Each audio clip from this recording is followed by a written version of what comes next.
One question which people again ask, Nilesh bhai, trading करें या investment करें? When people think about trading, उनको ये लगता है सुबह आके स्टॉक मार्केट में ले लिया, दोपहर को बेच दिया, शाम को पैसा लेके घर पे आ गए. Now let me show you one data. HDFC is India's one of the best known company. 1991 से लेके 2018 तक अगर देखें तो उनके शेयरों में उथल पाथल हुई है, ऊपर नीच हुई है. And the average movement on a quarterly basis between HDFC's share is roughly about 45%. Ideally, कोई अगर अच्छा ट्रेडर होता तो हर साल वो शायद HDFC में बाइंग सेलिंग करके ट्रेडिंग करके 45% रिटर्न बना सकता, बट कितने लोगों ने ये करके दिखाया है. On the other hand, if you go to HDFC's AGM, many a times you meet many investors who bless HDFC because HDFC has delivered such a great return to them. Their education, retirement, marriage, all has been possible in the family because of their investment in HDFC. Between 1991 to 2018, HDFC has gone up by 798 times. The return is mind-boggling. And there are so many people who have benefited from that because they bought HDFC and hold on to the equity shares. They put money into deposits of HDFC, but they also put money into the shares of HDFC. And this is why you should be an investor rather than trader.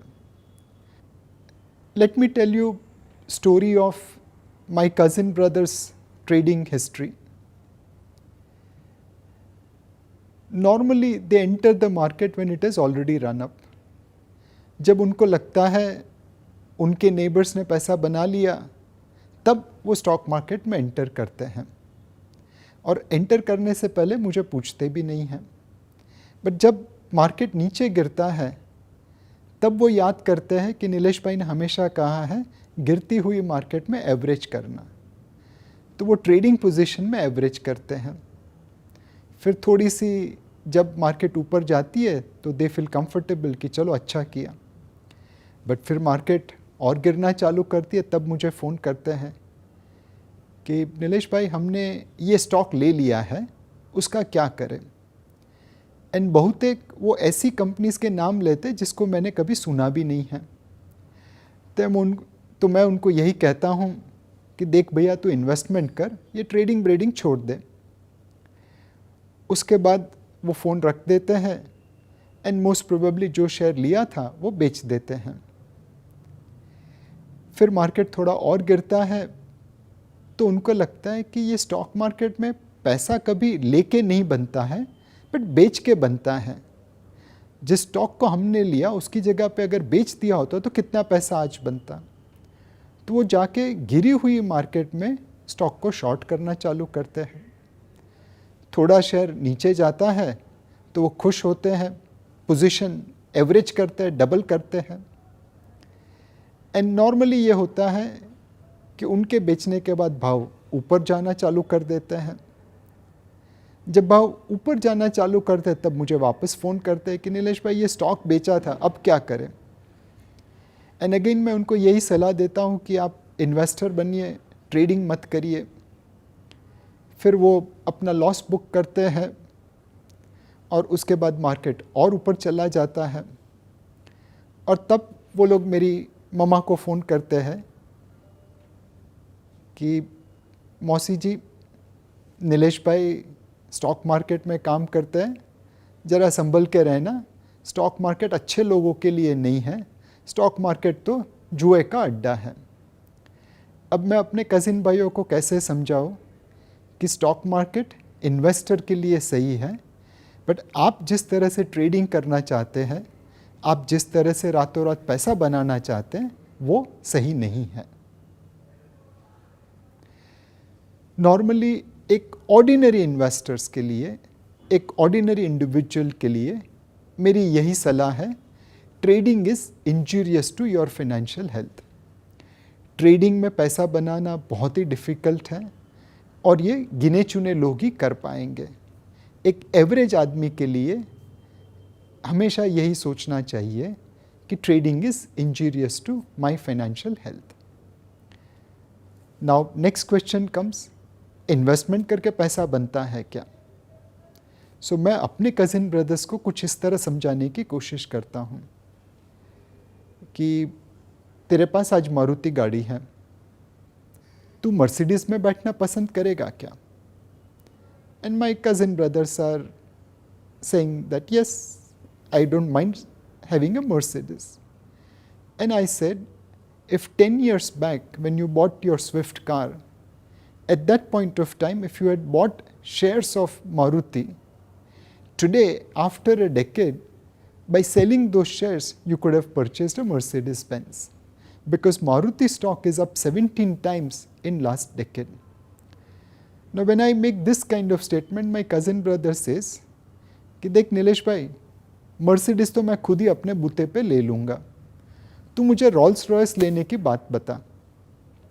Now fortunately for me, मेरे बहुत सारे cousin brothers के पास एक फटफटी घर पे रहती है। And then I go and tell them the same thing कि देख भाई, तूने आज से 15-20 साल पहले ये फटफटी खरीदी थी, उसके साथ उस फटफटी के शेयर्स भी ले लेता तो आज वो शेयर बेच के तेरे पास एक रोल्स रॉयस खड़ी होती। Because that Fatfati company, which is now known as Royal Enfield, that has delivered so much return in last 15 years that from the price paid for buying a Royal Enfield, if you had bought equivalent amount of shares, market value of that today is almost there to help you buy a Rolls Royce. हम लोग normally अपने घर पे paint कराते हैं festival season के पहले।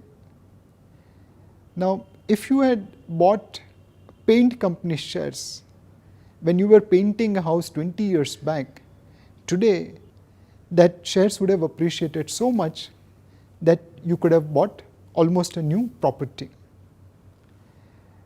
बचपन में मुझे मेरे माता ने बहुत सारी कहानियाँ सुनाई है, उसमें मेरी फेवरेट कहानी अलादीन और जादुई चिराग की होती थी।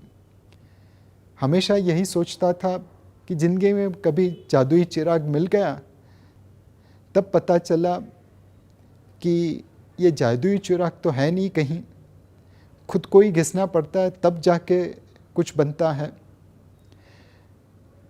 स्टॉक मार्केट में ऐसी कई कंपनीज़ हैं जो आपके लिए जादुई चिराग का काम कर सकती हैं और ये एक कंपनी आपके लिए विजिबल है, इसका नाम ढूंढिए और देखिए उस स्टॉक का परफॉर्मेंस कैसे एक जादुई चिराग की तरह आपकी सारी रिक्वायरमेंट मीट कर सकता है।